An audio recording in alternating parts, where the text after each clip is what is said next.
matin, alors que nous le demandons humblement, dans le nom tout-puissant et tout-suffisant de notre Seigneur et Sauveur Jésus-Christ. Amen. Amen. Que le Seigneur Jésus vous bénisse.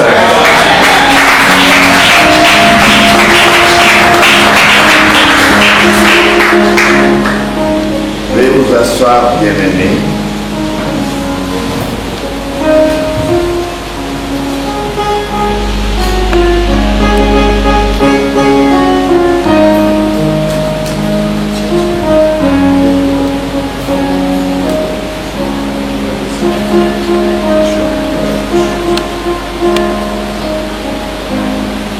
Je vous salue dans le glorieux nom de notre Seigneur Jésus-Christ. Amen. Et à chacun en particulier et à tous en général, je souhaite la bienvenue dans la maison du Seigneur. Amen.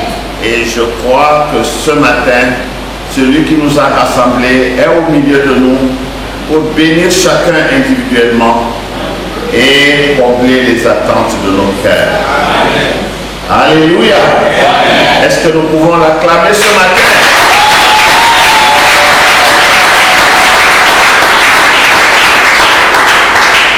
Amen.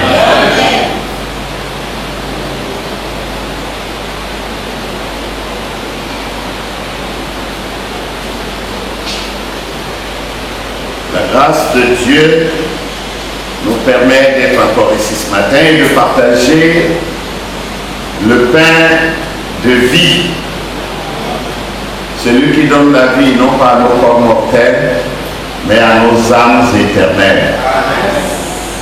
Et je crois que chacun de nous est maintenant prêt pour le festin.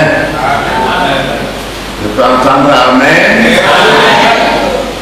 Dieu bénisse tous ceux qui sont dans la salle au balcon aussi et tous ceux qui sont en haut. Nous ne les voyons pas, je pense qu'eux, ils nous voient, mais je crois que nous serons tous bénis par sa grâce. Amen. Donc, je pense que je vais seulement vous inviter à vous lever, nous lisons une écriture, et puis nous verrons ce que le Seigneur voudra nous dire ce matin. Le livre de la Genèse, chapitre 10. Genèse, chapitre 10. Si vous y êtes, je lirai. Voici la postérité des fils de Noé, Sem, Cam et Japheth. Il leur naquit des fils après le déluge. Les fils de Japheth furent Gomer, Magog, Madai, Javan, Tubal, Méchec et Tiras. Les fils de Gomer, Ashkenaz, Riphat et Togarma. Les fils de Javan, Elisha, Tarsis, Kittim et Doudanim. C'est par eux qu'ont été peuplées les îles des nations selon leur terre, selon la langue de chacun, selon leur famille, selon leur nation. Les fils de Cam furent Cush, Mitraïm, Put et Canaan. Les fils de Cush, Saba, Avila, Sapta, Raïma et Sapteka. Les fils de Raïma, Seba et Dedan. Cush engendra aussi Nimrod. C'est lui qui commença à être puissant sur la terre. Il fut un vaillant chasseur devant l'Éternel. C'est pourquoi l'on dit, comme Nimrod, vaillant chasseur devant l'Éternel. Il régna d'abord à Babel, Irek, Akkad et Calné au pays de Shinéar. De ce pays-là sortit Assur. Il bâtit Ninive, Rehoboth, Ir, Kalak et Resen. entre Ninive et Calak, c'est la grande ville. Mitzraïm engendra les Ludim, les Anamim, les Léabim, les Naphtulim, les Patrouzim, les Kaslouhim, d'où sont sortis les Philistins et les Caphtorim. Canaan engendra Sidon, son premier-né, et Heth. Et les Jébusiens, les Amoréens, les Girgasiens, les Héviens, les Arkiens, les Simiens, les Arvadiens, les Thémariens, les Amassiens. Ensuite, les familles des Cananéens se dispersèrent. Les limites des Cananéens allèrent depuis Sidon du côté de Guérar jusqu'à Gaza du côté de Sodome, de Gomorrhe, d'Adma et de Cheboïm jusqu'à Lécha. Ce sont là les fils de Cam, selon leur famille, selon leur langue, selon leur pays, selon leur nation.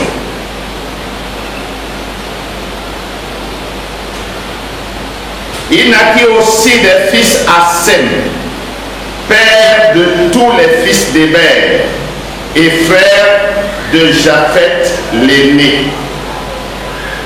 Les fils de Sem furent Élam, Assur, Arpachad, Lod et Aram. Les fils d'Aram, Uts, Ul, Géter et Mash. Arpachad engendra Shélak, et Shélak engendra Héber. Il naquit à Héber deux fils. Le nom de l'un était Péleg, parce que de son temps la terre fut partagée. Et le nom de son frère était Joktan. Joktan engendra Almodad, Shelef, Achar, Mavet, Jérak, Adoram, Uzal, Dikla, Obal, Abimaël, Seba, Ophir, Avila et Jobab. Tous ceux-là furent fils de Joktan. Ils habitèrent depuis Mécha, du côté de Séphar, jusqu'à la montagne de l'Orient. Ce sont là les fils de Sem, selon leur famille, selon leur langue, selon leur pays, selon leur nation. Telles sont les familles des fils de Noé, selon leur génération, selon leur nation. Et c'est d'eux que sont sorties les nations qui sont répandues sur la terre après le déluge. Amen. Amen. Veuillez vous asseoir. Je sais que la lecture de ce texte est un peu difficile parce qu'il y a une longue liste des noms qui ne nous sont pas communs. Mais qu'à cela ne tienne, ce matin, nous allons parler de quelques-uns de ces noms. Comme la Bible dit, selon leur famille, selon leur langue, selon leur pays, selon leur nation. Amen. Pour ceux qui n'ont pas régulièrement suivi ou qui nous écoutent au loin, nous sommes en train de parler d'un sujet qui a de nombreuses ramifications. Le thème général de notre enseignement, c'est sur les traces de nos héros. Nous allons pouvoir, si le Seigneur nous l'accorde, passer en revue quelques-uns de ces héros. Et nous avons commencé par le patriarche Enoch. Ensuite, nous sommes en train de parler du patriarche Noé. Depuis plusieurs séances déjà, et il en reste encore. C'est vrai que c'est Adam qui est l'origine, la souche première du genre humain sur la terre. Mais vous savez que cette souche a été polluée, corrompue, déjà même au jardin d'Éden. Frère Branham, quand il dit, parce que c'est aussi des citations que beaucoup de gens ne comprennent pas, quand Frère Branham dit que Adam est le père de tous ceux qui sont sur la terre, certains pensent que c'est une erreur que le prophète a faite. Parce qu'au jardin d'Éden, il y avait Adam et il y avait le serpent ancien et chacun d'eux a injecté sa semence. Ceci est vrai, mais la déclaration du prophète reste vraie. Parce que nous savons qu'il y a eu mélange, mixage entre ces deux semences. Et Dieu a détruit tous les êtres humains sur la terre, à l'exception de Noé et de sa famille. Et comme le germe de vie vient du mal, Noé était de la bonne lignée, de la lignée pure. Ce qui fait que Noé, qui est l'ancêtre de tous les humains sur la terre, était donc de la bonne lignée. Quelqu'un va me demander, d'où donc vient-il que la semence du serpent continue de vivre sur la terre encore aujourd'hui? Eh bien, frère Branham nous l'explique. Il nous dit que la semence du serpent est passée à travers le déluge dans l'arche. Or, comme Noé n'était pas de la semence du serpent, ça doit être l'une des 4 femmes qui étaient dans l'arche, qui avaient ou qui provenaient de la semence du serpent. Et nous savons qu'au temps de Noé, la semence du serpent était devenue plus spirituelle que physique. Donc l'une de ces 3 femmes, les femmes des fils de Noé, parce que la femme de Noé étant un prophète de Dieu, la femme de Noé était une femme prédestinée. Ainsi, l'une des 3 femmes des fils de Noé devait être de la semence du serpent, ou devait avoir, n'est-ce pas, des relents de la semence du serpent. Et c'est pourquoi nous avons vu, et nous disons que ça doit être Cam, le 3e fils de Noé.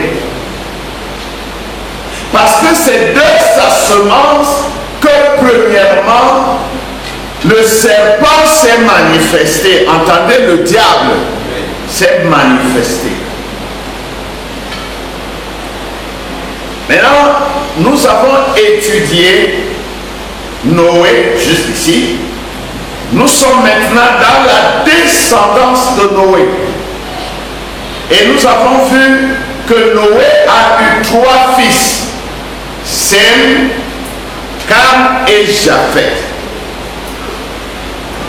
Vous pouvez vous demander pourquoi c'est Japheth qui est l'aîné, nous venons de le lire maintenant.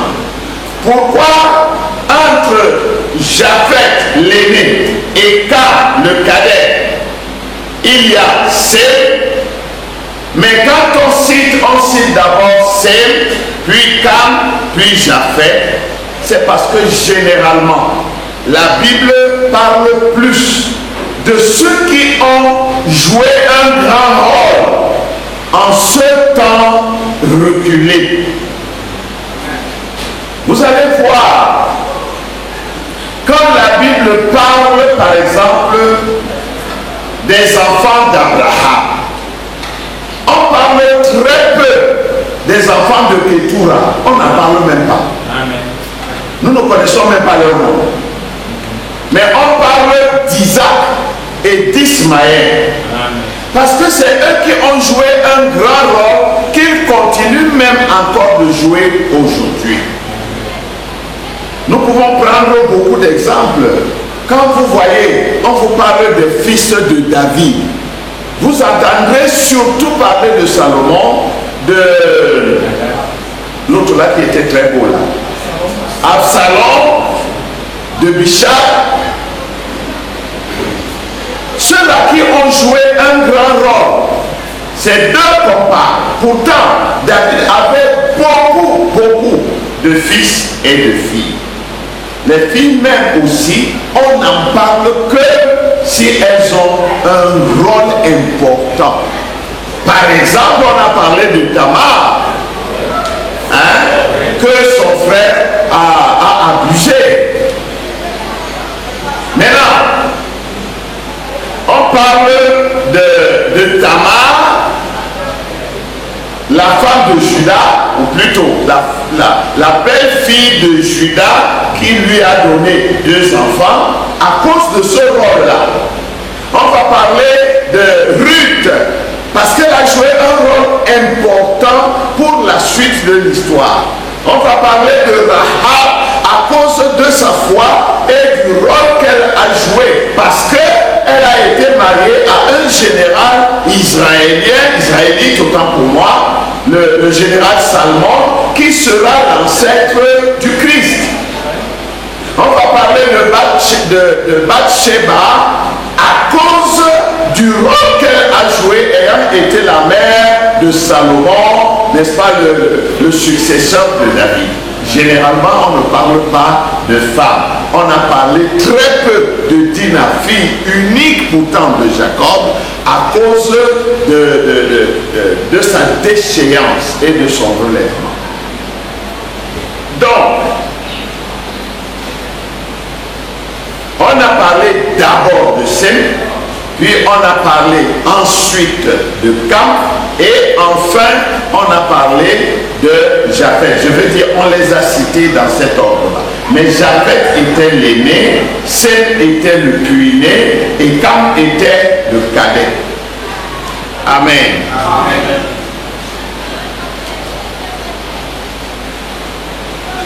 Nous avons étudié la malédiction. Non, d'abord la nudité de Noé. Nous avons étudié la nudité de Noé. Nous avons vu ce que c'est que la nudité d'abord, et particulièrement la nudité de Noé, qui était, n'est-ce pas, le dévoilement du mystère de la vie qui devait être confié à Cam, son dernier-né. Et nous avons vu ensuite que Cam, 1, n'avait pas été maudit par son père, 2, n'avait pas péché en voyant la nudité de son père, mais il avait péché en dévoilant cette nudité à l'extérieur, alors que c'était un mystère qui devait être gardé secret jusqu'au temps prévu par Dieu. Alors on dit qu'il s'est moqué de la nudité de son père parce qu'il a dévoilé le secret que son père voulait lui transmettre. Exactement comme on dit qu'Ésaü s'est moqué du droit d'aînesse. Nous avons ensuite vu que Cam devait être l'héritier, non pas seulement naturel, mais aussi spirituel de Noé. Parce que Noé était le détenteur des mystères. Les mystères qui ont été révélés à Adam, que Adam a transmis, n'est-ce pas, à Seth, que Seth a transmis à ses enfants, n'est-ce pas, jusqu'à Enoch. Enoch a transmis lui aussi ces mêmes mystères qui sont arrivés jusqu'à Noé. Maintenant, du temps de Noé, il y a eu le déluge et l'axe de la terre a été penché. La terre a bougé de son axe et ne pouvait plus tomber en ligne droite avec les étoiles du zodiaque. Donc on ne pouvait plus lire Bible stellaire correctement. Vous allez voir que c'est ce qui est arrivé partout. Dans les 3 Bibles, là, je risque de foncer dans une autre branche. Mais c'est ce qui est arrivé aux 3 Bibles de Dieu. Quand nous prenons la pyramide, vous savez très bien que les eaux ont raviné la pyramide. Donc, les écritures et les hiéroglyphes qui étaient sur la pyramide ont été détachés. C'est pourquoi Junior Jackson a eu ce songe. Le prophète était en train d'interpréter ce qu'on ne pouvait plus lire correctement. Amen. Amen. Maintenant, la 3e Bible de Dieu a subi le même sort, celle que nous lisons aujourd'hui. La 3e Bible de Dieu a suivi la même trace. Des hommes mal intentionnés ont mis du leur dans la Bible. Je ne dis pas dans la, je dis dans la. Nous savons tous que la Bible n'est pas la parole de Dieu. La Bible est, plutôt la parole de Dieu est dans la Bible. La Bible est un livre qui nous parle de Dieu, mais c'est un livre comme tous les autres livres, écrits de la main de l'homme. Il y a des erreurs dans la Bible. Il y a des erreurs. Vous allez voir, par exemple, on a écrit quelque chose ici. Ailleurs, la même chose, on écrit différemment. Vous avez déjà raconté des textes comme ça. Je peux prendre même les traductions. Lui seulement dit que les femmes peuvent être diacres ou diaconesses ou diaconeuses ou tout ce que vous voulez. C'est pas ça que Dieu a dit. Prenez soin de notre sœur Phébé, la diaconesse. Ça c'est lui souvent. La Bible n'a jamais dit la diaconesse. Amen. La Bible a dit la servante. Amen. Mais comme c'est le même mot qui est diacre et c'est le même mot qui est serviteur, alors lui, au lieu de mettre servante, il a préféré mettre diaconesse. Et c'est faux de bout en bout. Il y a plein d'exemples que je peux donner. Donc l'homme a mis du sien dans les textes sacrés. Soit par erreur, parce qu'aucune œuvre humaine n'est parfaite. Même quand vous lisez la Bible, il y a même des erreurs d'orthographe. Je dis, nous croyons la Bible. Mais Frère Branham dit que l'inspiration va plus loin que ce qui est écrit. C'est pourquoi Dieu prend soin d'envoyer un prophète pour interpréter la parole de Dieu, afin que son peuple ne soit plus jamais dans la confusion.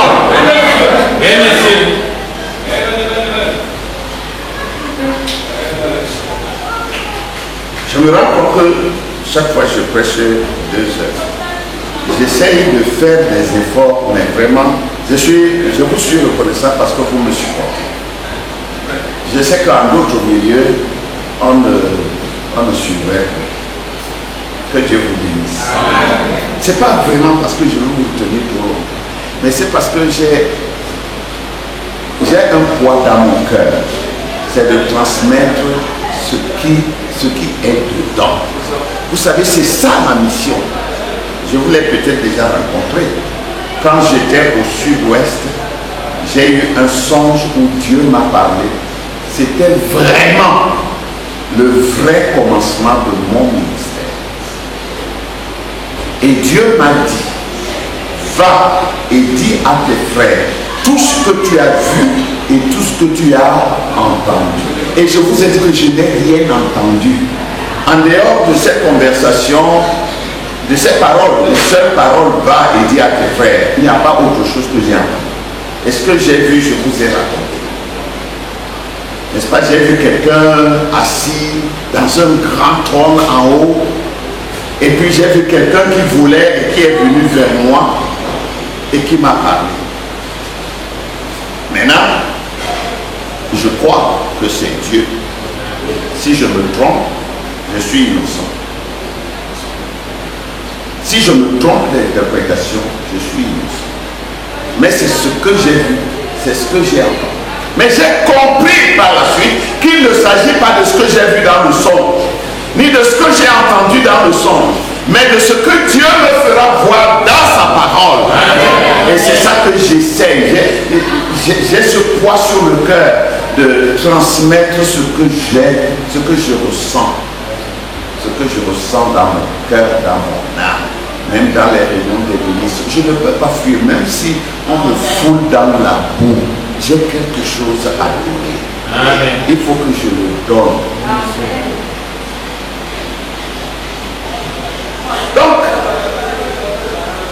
nous avons vu Cam qui s'est donc moqué de la nudité de son père. C'est entre guillemets, parce que Cam, personne ne verra ici Cam en train de se moquer. Mais le fait d'avoir trahi, le fait d'avoir exposé la chose avant le temps, c'est comme Adam qui est allé avec sa femme, plutôt je veux dire, oui, Adam même, mais prenons d'abord Ève, qui est allé connaître le bien et le mal avant son mari. C'est comme Adam lui-même qui ne s'est pas attendu à Dieu et qui s'est précipité pour sauver sa femme. Il y a tant et tant d'exemples dans la Bible. Donc, Cam n'a jamais été maudit. Mais celui qui a été maudit, c'est Canaan, le quatrième fils de Cam. Nous avons vu que le nombre 4 est le nombre du jugement et aussi le nombre de la délivrance. Et nous avons vu que Canaan devait être jugé. Pourquoi? Parce que la bénédiction qui devait tomber sur son père Cam a été déplacée, déportée sur Seth. Or, quand la descendance de Seth était en route pour aller dans sa terre promise, c'est la descendance de Cam qui s'est mise en travers de son chemin. Et la Bible avait déjà dit Dieu avait déjà dit à Abraham, maudit soit qui te maudira et béni qui te bénira. Donc la descendance de Canaan était déjà maudite prophétiquement et il ne restait que l'accomplissement. Canaan a donc été maudit. Mais ne vous inquiétez pas, même Canaan va être relevé. Parce que Dieu est juste. Oh, amen, amen. J'aime un Dieu comme ça. Il est juste.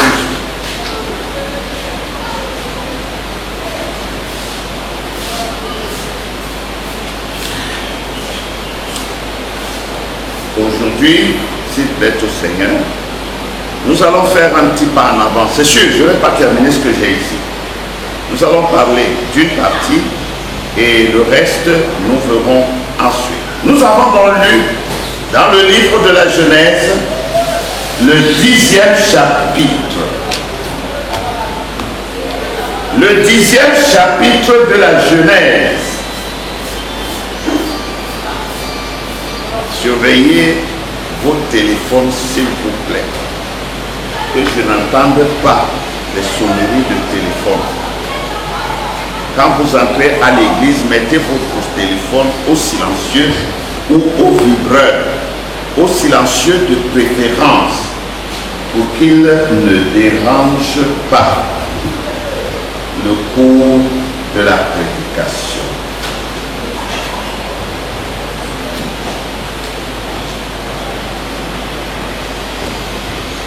Le chapitre 10 du livre de la Genèse est appelé la table des peuples. Qu'est-ce que la table des peuples? La table des peuples, c'est la table généalogique de Genèse 10. Et Genèse 10 note des relations de famille et des parentés de peuple. Voilà Genèse 10, la table de peuple. La table de peuple, c'est l'appellation donnée à la liste des descendants du patriarche Noé, qui apparaît dans l'Ancien Testament en Genèse chapitre 10. Elle donne une liste des peuples du Levant ancien, c'est-à-dire des anciennes tribus de l'Orient. C'est ça la table des peuples. C'est la liste des descendants de Noé. Nous l'avons dit, Noé a eu 3 fils. Sem, Cam, Japhet. Nous allons rapidement parler de leurs descendants.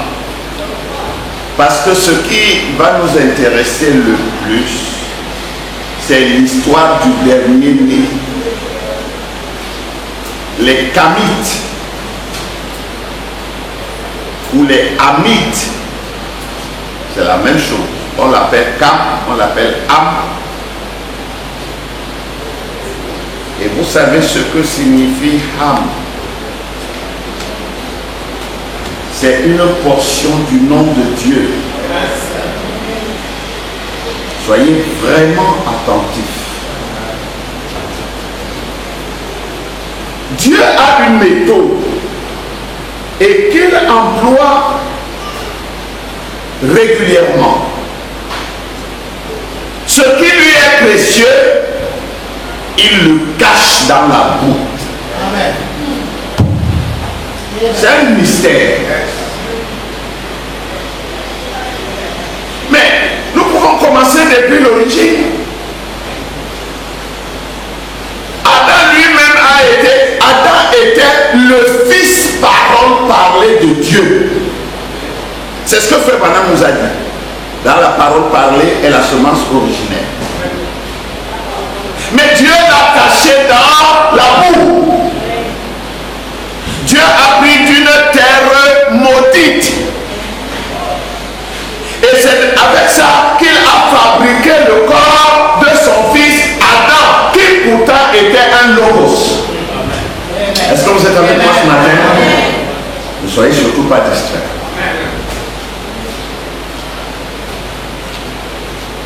Si nous prenons Abraham,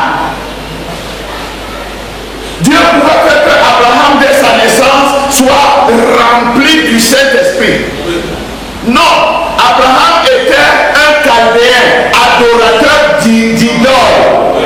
Un noir de la Chaldée antique, parce que la Chaldée faisait partie de l'Afrique.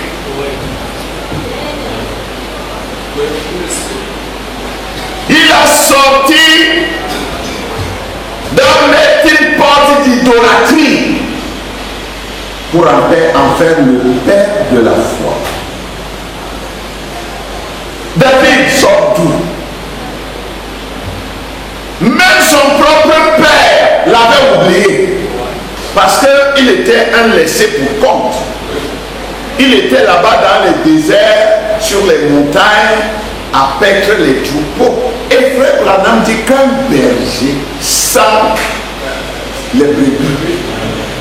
Il rit comme les brebis. Il parle comme les brebis. Et puis, comme vous le savez bien maintenant, David était un guenguetou. Oui. Vous savez, nous sommes tous des noirs ici. Si un guenguetou entre, il est différent de nous tous. Et autrefois, vous saviez qu'avoir un guenguetou dans sa famille, c'était une honte.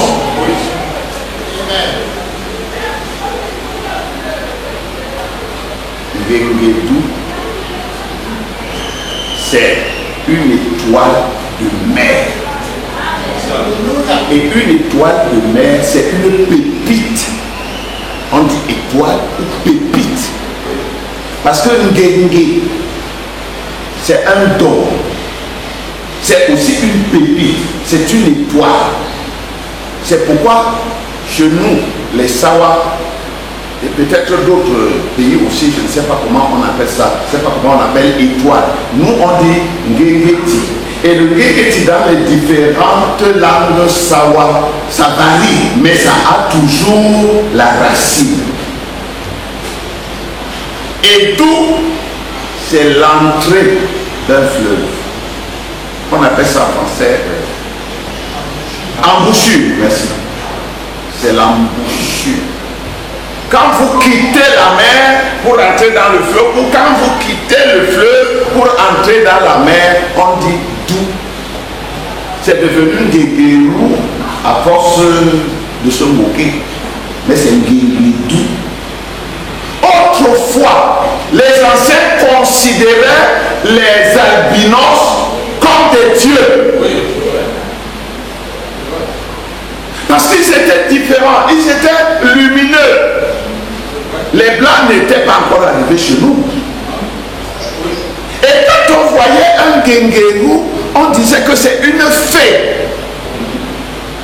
Ce que vous appelez Manouata. On disait qu'il vient de Dieu. C'est après que, bon, et le mauvais entretien, on ne connaissait pas encore comment entretenir leur peau. Alors leur peau devenait, était froissée avec des boutons, c'était misérable. Et on a commencé à se moquer. Mais à l'origine, ce n'était pas ça. Or, David était un guéridou. Son fils Salomon était, vous allez me dire, pasteur, c'est écrit où? Frère Madame dit qu'il était de terre rosée. Vous comprenez? David était de terre rosée.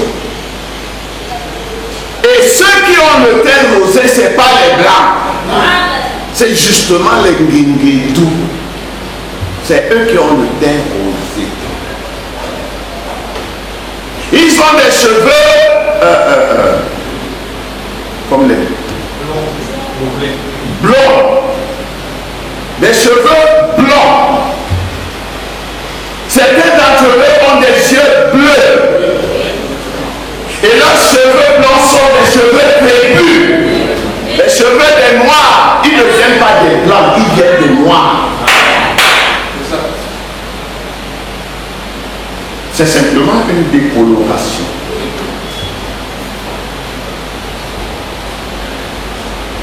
J'étais en train de vous montrer que Dieu a l'habitude de cacher ce qui lui est précieux, là où personne n'aurait l'idée d'aller chercher. Quand nous avons nos trésors, nous cherchons un coffre à la banque et nous mettons nos trésors dedans, c'est bien. Quand ils sont à la maison, nous cherchons une bonne boîte ou je ne sais pas quoi encore, on met dedans et on cache. Non. Dieu met dans n'importe quoi, dans la poubelle, dans la boue. Il sait que tu n'iras pas chercher de ça. Amen. Vous connaissez l'histoire d'Israël. Le peuple élu de Dieu. La descendance de l'ami de Dieu, Abraham.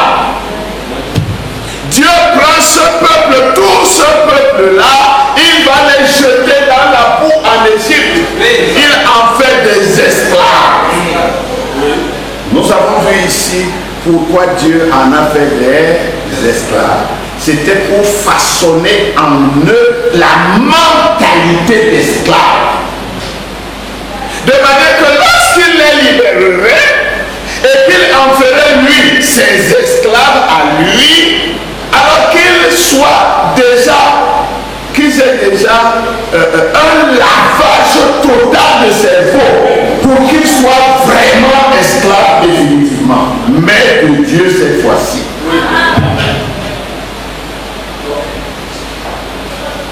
Et pour la petite histoire, vous savez que Israël a passé en Égypte environ 400 ans.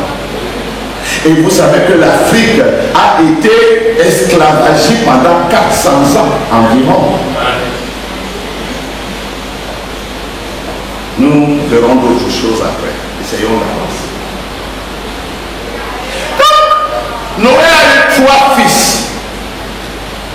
Parlons d'abord de l'aîné, Japheth. Japheth était le fils aîné de Noé. Japheth a été le père de plusieurs fils qui sont devenus les pères de plusieurs nations. Je ne vais pas entrer dans les détails vraiment, mais juste pour vous donner une certaine idée. Le premier fils de Japheth était Gomer. Gomer était l'ancêtre des Cimériens et des Celtes. Il a eu 3 fils. Ashkenaz, l'aîné, Riphat et Togarma. Le deuxième fils de Noé, c'était Magog. Magog est le père des Massagètes. Il y a eu Maïda, ou Madaï plutôt. Madaï, qui était le père des Mèdes et des Perses. Il y a eu Javan. Javan, qui est le père qu'on appelle encore Yavan.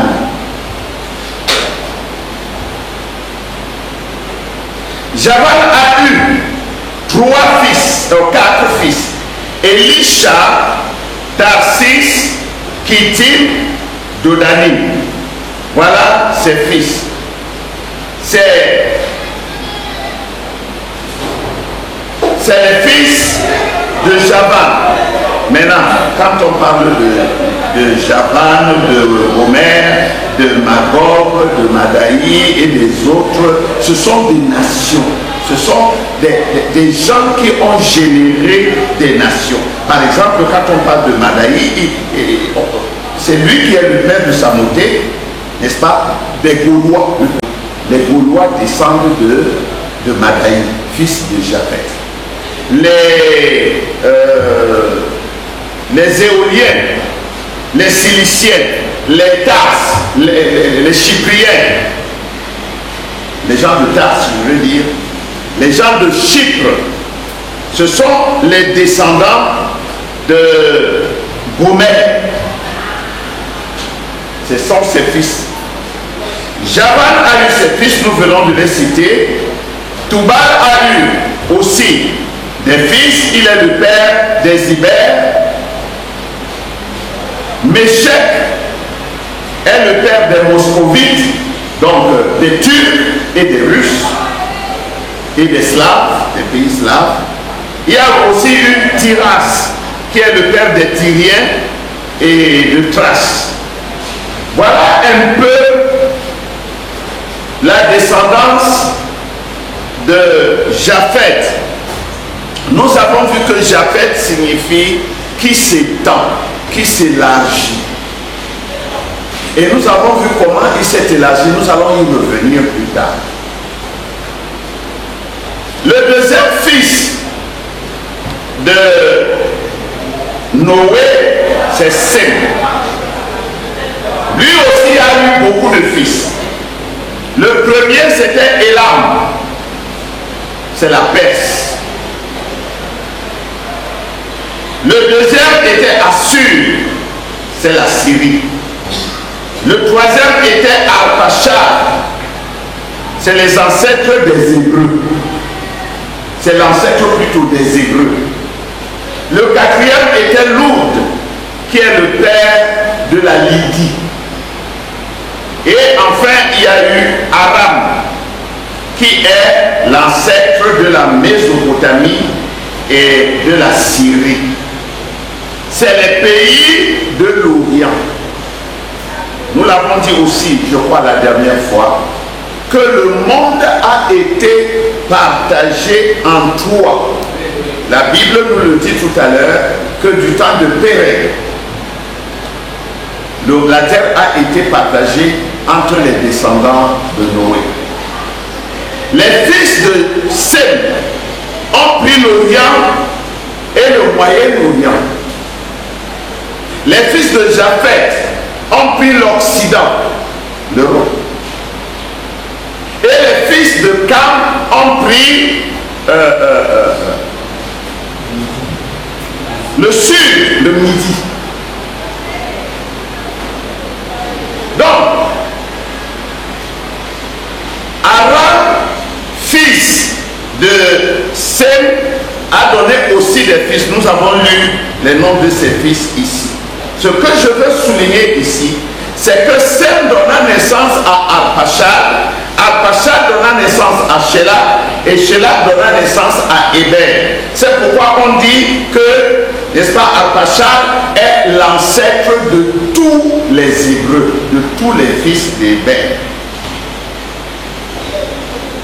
Et tous les fils d'Héber, ce sont les peuplades du désert septentrional, avec lesquels Israël avait des liens de parenté. Bon, nous n'irons pas dans les détails, mais sachez que Héber a eu deux fils. Le premier, c'était Péleg, ancêtre direct d'Abraham, et par voie de fait de Jacob, donc d'Israël. Et il y a eu Jotam, qui lui était l'ancêtre des habitants de la péninsule arabique.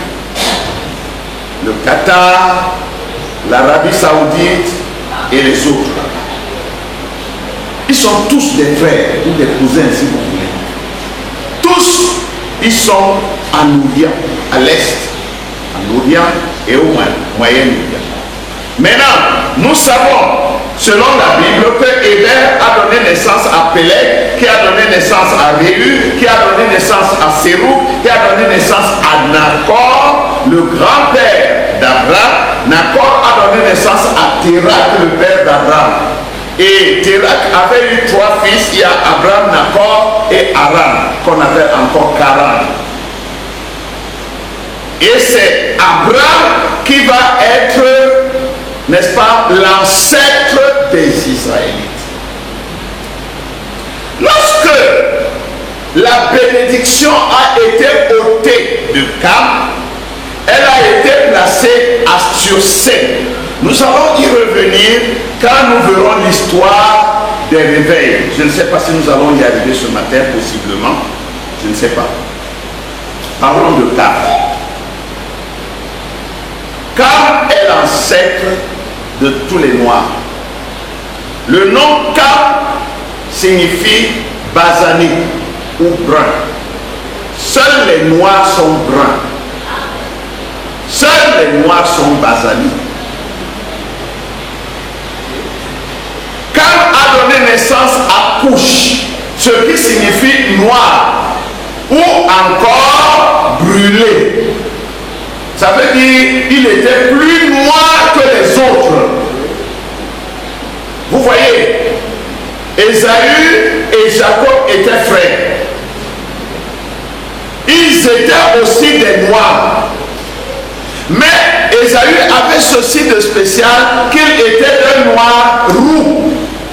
Donc il s'approchait du basané, mais il était plus foncé dans le roux que le basané.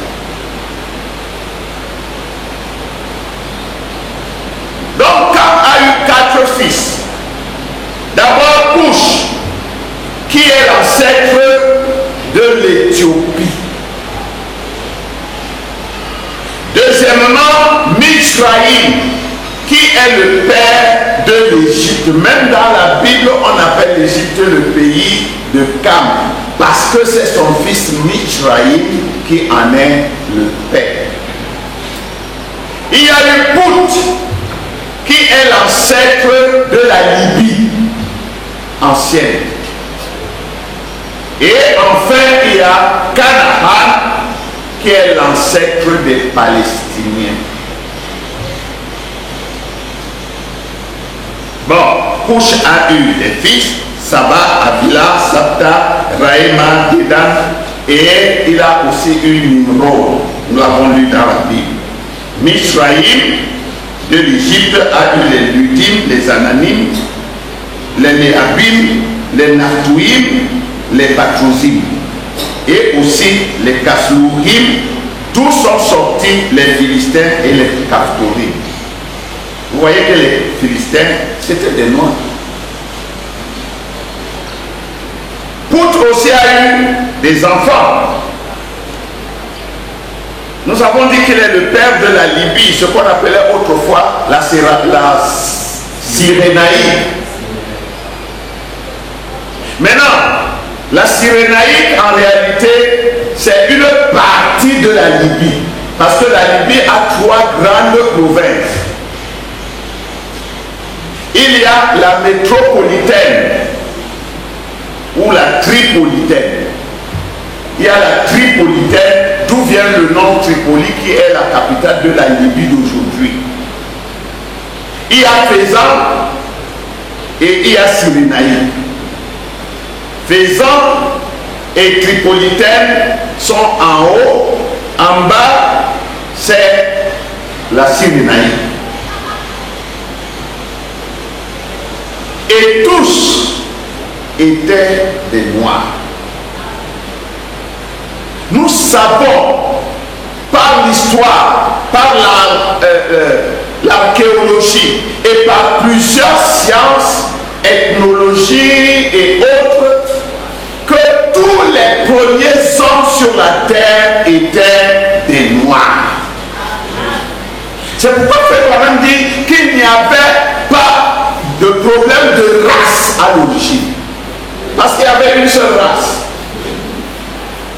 Maintenant, cette race, en réalité, n'était pas noire. Mais au début, ce n'était pas des noirs comme nous. Parce que nous avons vu la signification du nom Adam. Adam signifie rouge ou terre rouge. Parce que c'est cette terre-là, c'est-à-dire l'argile, la terre argileuse. C'est ce que Dieu a pris pour former le corps d'Adam et Ève. Et tout à fait naturellement, leurs enfants devaient avoir le même teint. Et ils ont continué comme ça jusqu'au déluge. C'est vrai, les gens s'éloignaient les uns des autres. Mais nous savons que Ninus ou Nimrod a rassemblé les gens, les hautes, les grosses têtes, partout où elles se trouvaient, et il a formé une caste de seigneurs. Tous les autres étaient devenus des esclaves. Il a rassemblé tous les hommes de science, tous les philosophes, tous les prêtres. Et il en a fait une classe à part dont il était lui-même la tête. Je voudrais que vous me suiviez bien pour pouvoir comprendre la suite. Ne pensez pas que c'est inutile, ce n'est pas un cours d'ethnologie ou de géographie.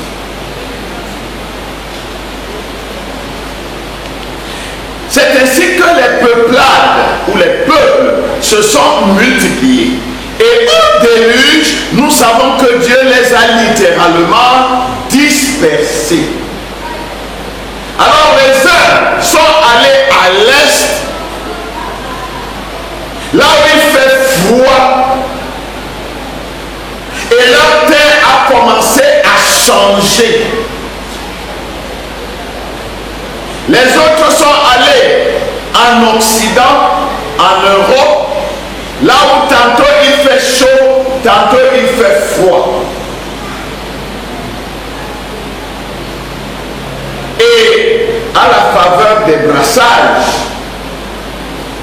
il y a eu mélange et la couleur de la peau a varié. Frère Branham dit que c'est quand les hommes se sont dispersés après le déluge, ou plutôt oui, après la tour de Babel, pas après le déluge, mais après la tour de Babel, quand les gens se sont dispersés, les uns sont allés dans les pays chauds. C'est pourquoi les Africains sont noirs. Ils ne sont même plus bruns. La plupart sont noirs, c'est vrai. Il y a des bruns qui sont très bruns, presque comme des blancs. Et il y a des noirs qui sont très noirs. C'est le climat et le régime alimentaire qui ont joué sur les uns et sur les autres. Maintenant, quand on dit noir, blanc, rouge, ce n'est pas seulement une question du teint de la peau, mais c'est une question de morphologie. Même les noirs qui sont, non, je veux dire, oui, même les noirs qui sont bruns comme blancs, leur morphologie est la morphologie des Africains. Et les blancs, même s'ils se brûlent au soleil, comment? Pour brûler, leur morphologie ne change pas. Amen. Amen.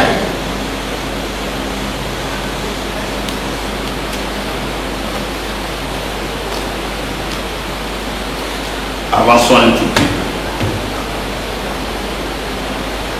Nous allons donc commencer à parler des réveils. Des réveils raciaux. Nous savons déjà que Cam devait être l'homme par qui Dieu révèle sa parole à l'humanité. Il a échoué. Et Dieu lui a retiré cette bénédiction. Je vous ai fait remarquer tout à l'heure, le nom de ce monsieur, c'est Ham, qu'on a aussi appelé Cam, brûlé. Mais son nom c'est Ham. Dans la Bible, il y a Abraham, Ham, Him. Tout ça, c'est des dérivés de la même chose. Avait donc une portion du nom de Dieu. Il était Ham. Il était un élu. Quelqu'un par qui Dieu devait travailler, parler aux hommes. Quelqu'un qui était prédestiné à manifester Dieu sur la terre.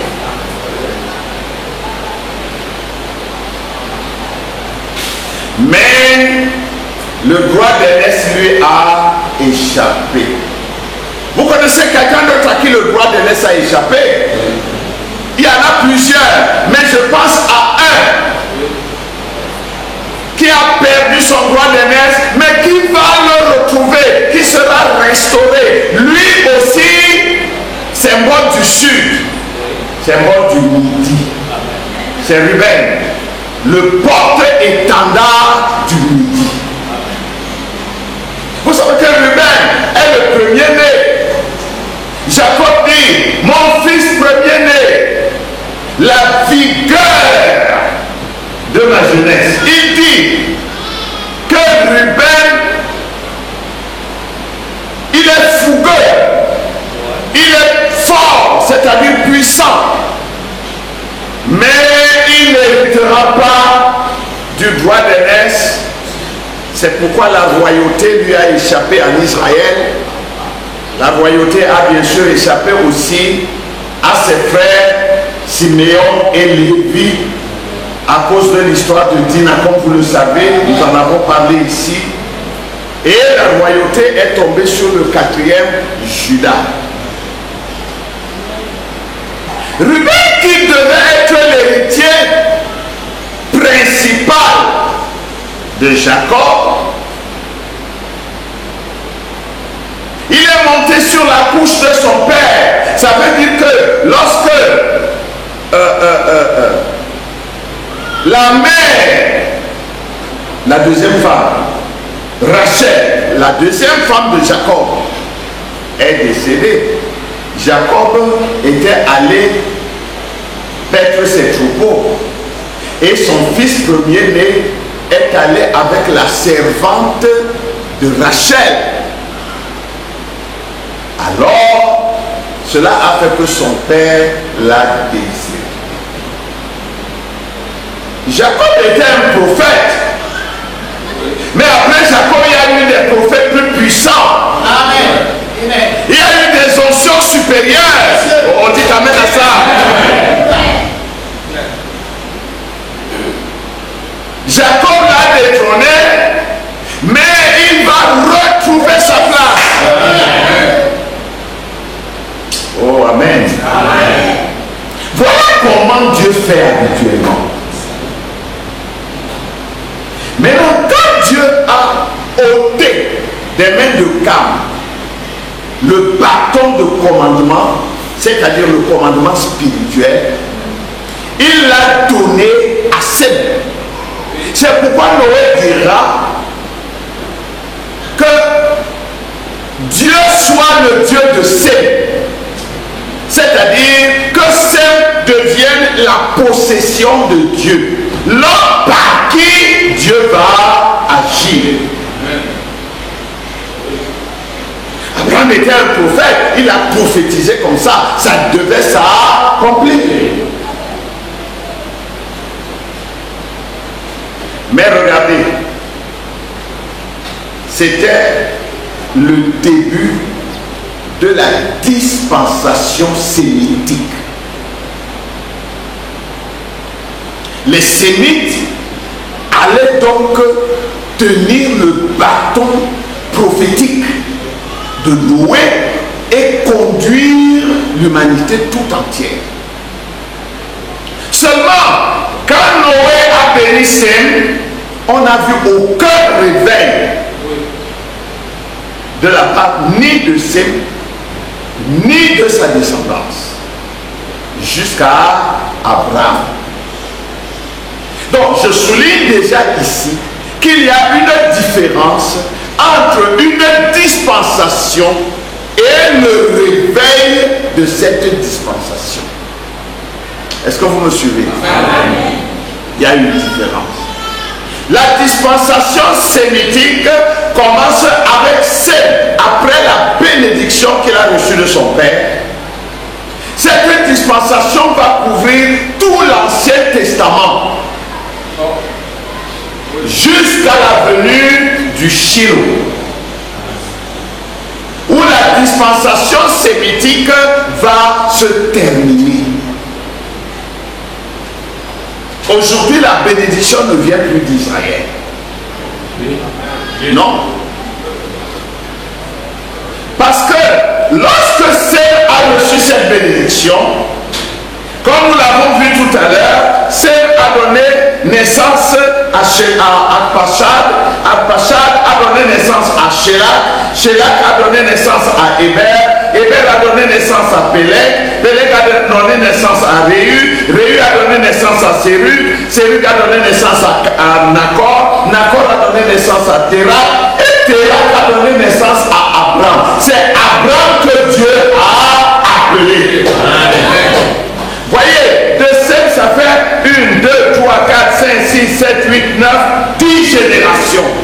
Et Dieu appelle un homme pour le salut du monde. 10 est le nombre du monde. Le monde entier. Le réveil sémitique commence avec Abraham. Alors que la dispensation avait déjà commencé depuis Sem. Maintenant, nous savons que Dieu appelle. Nous allons revenir sur Abraham. Une chose, il faut lire les livres d'histoire. Les livres profanes, les livres qu'on a écrits dans le monde. Il y a des gens qui ne lisent pas. C'est pourquoi tu dis une petite chose que toi tu penses que c'est petit. Les gens vont grossir ça comme ça et ça va devenir. Oh non, non, non, c'est un astrologue, et c'est un magicien, et c'est un ceci, et c'est un cela. Non, nous avons le tamis. Le chrétien qui a le Saint-Esprit a le tamis. Il y a des vérités dans le monde, mais nous ne prenons pas tout ça. Notre tamis prend ce qui corrobore la parole de Dieu. Oh, amen. Nous sommes mes frères. Mais écoutons la voix de Dieu. Écoutons la voix de Dieu. J'aime écouter la voix de Dieu. Amen. Depuis 1956 a commencé la dispensation karmitique. Amen. Qui a entendu quelque chose? Amen. Ça veut dire que l'Occident est mort. Oui. Il n'y a plus de réveil, il n'y a plus de lumière, il n'y a plus de parole en Occident. Amen. Si quelqu'un veut la parole aujourd'hui, ça veut dire, si quelqu'un veut la bénédiction aujourd'hui, il doit se tourner vers les Hamites. Amen. Yes, sir. Oh, quand même, c'est pourquoi les noirs sont noirs. Aveugles. Non, non, non. Montrez-moi là où Kama a été dit. J'ai lu l'autre jour des gens qui disent, c'est frère madame qui dit, des gens qui disent que si les Africains sont noirs, c'est parce que Kam est allé se marier à une sorte de singe et il a eu des enfants noirs. Et ça, c'est l'évangile des larmes. Ils nous appellent des nègres. Hein? Nous ne voulons pas les appeler les caucasiens. Malgré qu'ils le soient. Et si on m'appelle nègre, je suis fier. Oui, ça veut dire quoi? Oui, monsieur. Amen. Je suis fier d'être noir. Oui, monsieur. Je vous assure, il n'y a pas un tête sur la terre qui soit comme celui du noir. Vous ne savez pas ce que Dieu nous a fait. Je viens ici, c'est impossible. Nous protège de beaucoup de choses. Quand un médecin là derrière, allez lui demander. Que Dieu te bénisse. Vous ne savez pas comment les blancs souffrent avec le soleil. Oh, amen. Yes, sir. Quand c'est l'été, ils meurent. Ils ne font des mouches. À 30 degrés seulement. Vous avez ici 35 degrés. Et vous êtes debout. Et vous travaillez.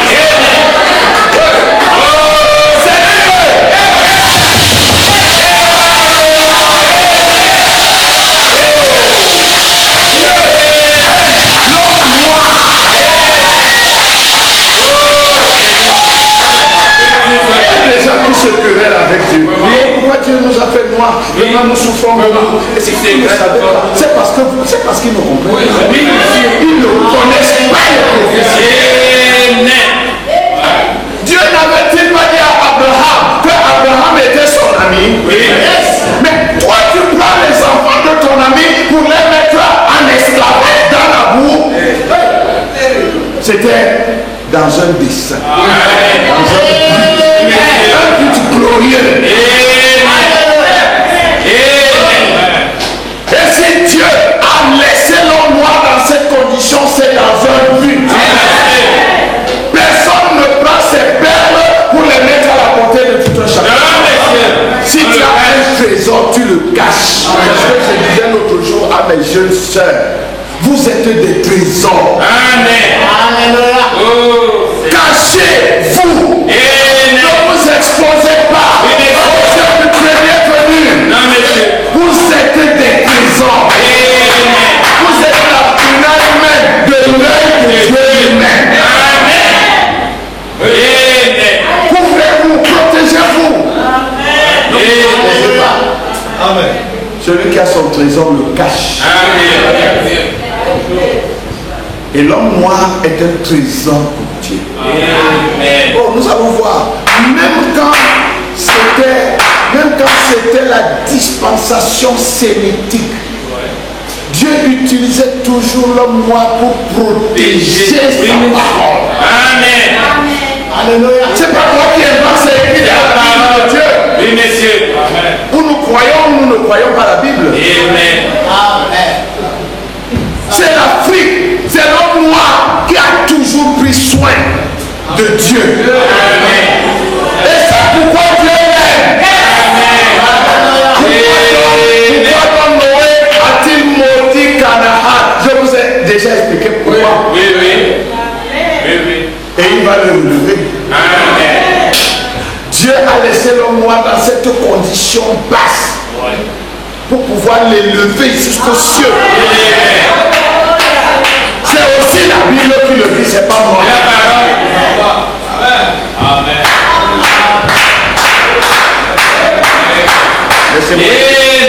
Laissez-moi laisser quelques citations ici, peut-être deux, et nous terminerons pour aujourd'hui. Je vais lire dans Abraham, prêché à Long Beach, le 11 février 61, paragraphe 55. Écoutez-moi attentivement. Amen. Amen. Écoutez-moi quoi? De télépathie. Qualifie-t-il cela? Le ministère de William Branham, les Ashkénazes, les Caucasiens, l'ont qualifié de télépathie. C'est comme ça qu'il taxait cela à l'époque du diable. Il leur a dit, c'est un péché impardonnable que de dire pareille chose de l'Esprit de Dieu à l'œuvre. J'aimerais que vous y réfléchissiez avant de prendre vos décisions. Il y a un nouveau ministère que Dieu a confirmé. Amen. Qui a entendu? Amen. Il y a un nouveau ministère que Dieu a confirmé. Continuons. Et nous savons que c'est la vérité de Dieu. Amen. Donc il n'y a pas de risque d'hésitation. Amen. Mais d'une façon ou d'une autre, il ne marchera pas ici en Amérique.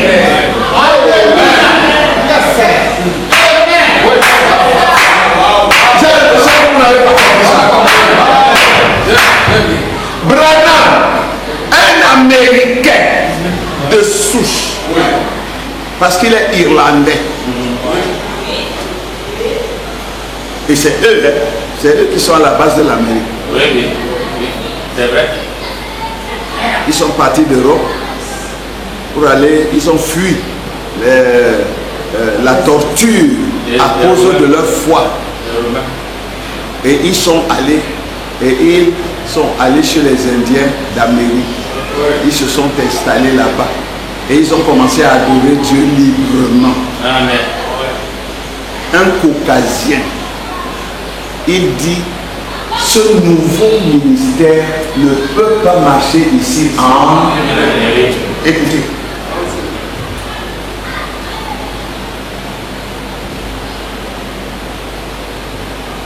Ça marche ailleurs.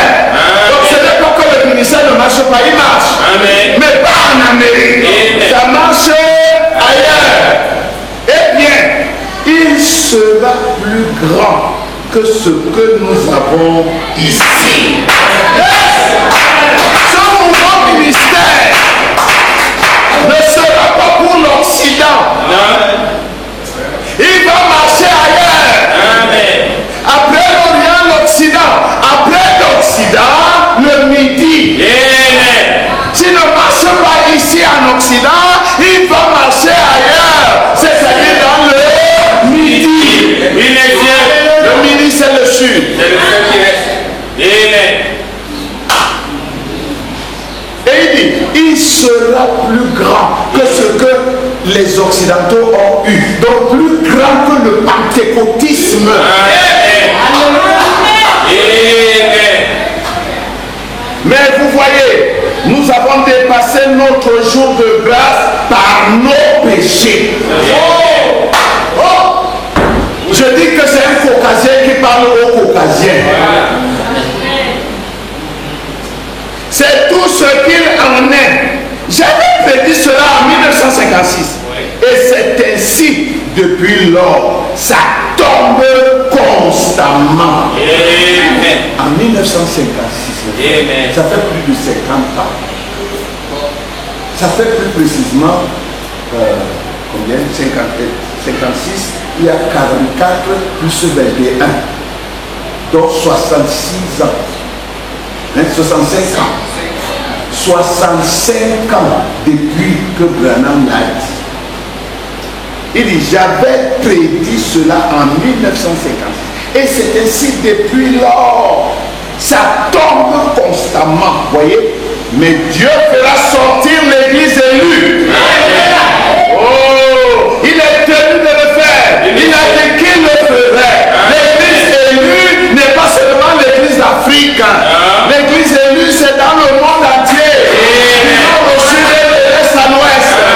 Mais quant à ce qui concerne le bâton de commandement prophétique, il est parti de l'Occident. Oui, messieurs. Acceptez la voie à laquelle Dieu a pourvu au temps de la fin. Acceptez la voie à laquelle Dieu a pourvu au temps de la fin. Prêché à Phoenix le 15 janvier 1963. Là maintenant, nous sommes dans les années kamitiques. Le réveil, non, la dispensation kamitique a commencé en 1956, mais le réveil kamitique va commencer en 1963. Lorsque l'épouse est née, le pasteur Caleb nous en a parlé ici. Une épouse enfant, une épouse enfant qui est née en 1963. Amen. Paragraphe 281, William Branham dit: j'ai beaucoup hésité sur ces choses pendant les 16 années que j'ai passées sur le champ de travail. J'ai beaucoup hésité. Oh, peut-être que nous en parlerons un peu dans la suite. Branham, l'ange lui dit: va d'abord en Afrique. Il prend ses pieds, il s'en va en Inde. L'ange le rencontre, il lui dit: qu'est-ce que je t'ai dit? Je t'ai dit va en Afrique. Pourquoi tu as désobéi? Oh, pardonne-moi, vraiment. Bon, vas-y, va en Inde alors. Je savais que tu allais désobéir. Va en Inde. Mais tu n'auras pas beaucoup de succès jusqu'à ce que tu ailles en Afrique. Amen. Tout ça c'est écrit dans le livre. Frère Madame dit, mais l'heure vient maintenant où quelque chose est sur le point d'arriver. L'heure vient maintenant où les choses vont changer. Quelque chose est sur le point d'arriver. Quelque chose que le monde n'avait encore jamais vu. Quelque chose que personne n'a jamais imaginé. Même en rêve, ils ne l'auront pas vu. Le réveil kamitique. Yes. Frère Madame dit, Yes. le message ira à une autre nation, à un autre peuple. Le message a quitté les peuples sémitiques. Il est arrivé chez les Japhétites. Et il a quitté le peuple japhétique. Maintenant, il entre dans un autre peuple. Et quel est ce peuple? Un peuple qu'on n'attendait pas. Un peuple qui ne condamne même pas. Est-ce que tu vois la position? Est-ce que tu vois ce que Dieu peut faire de toi? Vers un autre peuple. Mais pendant que nous sommes dans la présence de son Saint-Être, l'Église en Amérique, je pense, est pratiquement appelée. Elle est au complet. Elle a été lavée. Elle est prête. La véritable Église. L'épouse d'Amérique, l'épouse de l'Occident, a déjà été rassemblée en esprit. Elle est prête. Tout ce que vous voyez là, c'est des ramassis. Il y a quelques-uns encore passés par là, mais ce n'est plus leur réveil. Le temps est passé pour eux. Et alors, frère Madame dit, l'hypocrisie subsiste toujours. Et le prophète dit que c'est des hypocrites. Et c'est pas ma parole. Ne dis pas que j'ai insulté les hommes. C'est Branham. Si c'est une insulte, c'est Branham. Mettez ça sur le bord de Branham. Il dit que c'est l'hypocrisie qui subsiste encore là-bas. Il dit, mais la vraie église a été une église authentique. Amen. La vraie église de l'Est a été authentique. Amen. La vraie église de l'Occident a été authentique. Il faut maintenant que la vraie église du Midi, du Sud soit aussi authentique. Amen. Dieu ne fait pas des choses à moitié. Amen. Donc nous sommes authentiques. Yes. Oui. Mais la vraie église a été une église authentique pour commencer, née de nouveau, prédestinée à l'appel de Dieu. Amen. Alléluia. Amen. Je vais m'arrêter ici. Je vous ai pris beaucoup de temps. Dieu voulant, nous allons continuer prochainement. Nous allons voir le messager pour l'Afrique. Nous allons voir l'état actuel de l'Afrique. Amen. Nous allons voir le réveil de l'Afrique. Amen. Nous allons voir ce qu'il faut attendre de la reine du Sud. Amen. Et ça, c'est la responsabilité de chacun de nous tous. Amen. Je dis ces choses pour que chacun se reconnaisse là-dedans. Et que chacun prenne ses responsabilités. Et que chacun joue sa partition. Amen. Amen. Chacun de nous a une partition à jouer.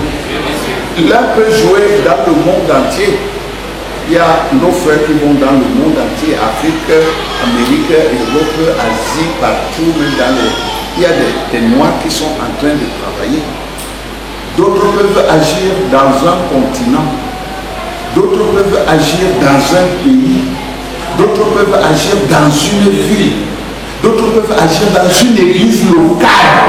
D'autres peuvent agir dans une maison, dans une famille. Chacun a son rôle à jouer. Ce n'est pas celui qui fait le tour du monde qui est le meilleur, mais celui qui fait bien son travail. Là où Dieu l'a placé. Amen. Amen. Yes, Seigneur. Plus.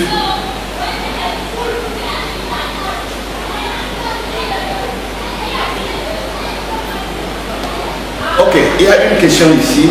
Je ne vais pas y répondre maintenant, mais je vais répondre après. Le pasteur Mouchanga nous a parlé dernièrement du réveil conduit par Frère Branham qui est allé au-delà des 3 ans réglementaires et a duré 15 ans. Qu'en est-il?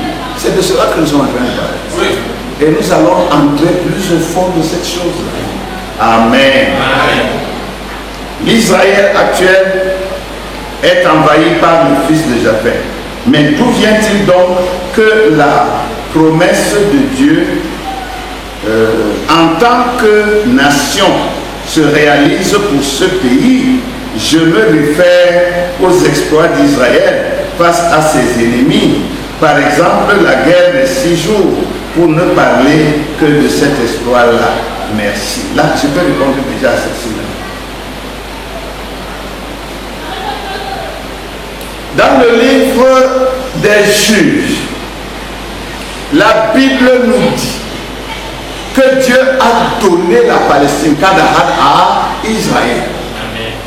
Mais la Bible précise, je crois que c'est dans le livre des Chroniques, je crois Chronique, 1er Chronique 12, oui, 1er ou 2e Chronique 12, chapitre 12, la Bible dit que Dieu n'a pas chassé toutes ces nations en un jour, Amen. de peur que le pays ne soit envahi par des fauves, des bêtes sauvages. Les Askénazes qui sont là-bas maintenant, ils sont seulement les gardiens. C'est les gens qui ont été déportés pour que le pays ne soit pas envahi par des bêtes sauvages. On a déjà des exemples de ça dans la Bible. Les rois assyriens et Médo-Perses, ils prenaient beaucoup d'enfants d'Israël, les amenaient chez eux.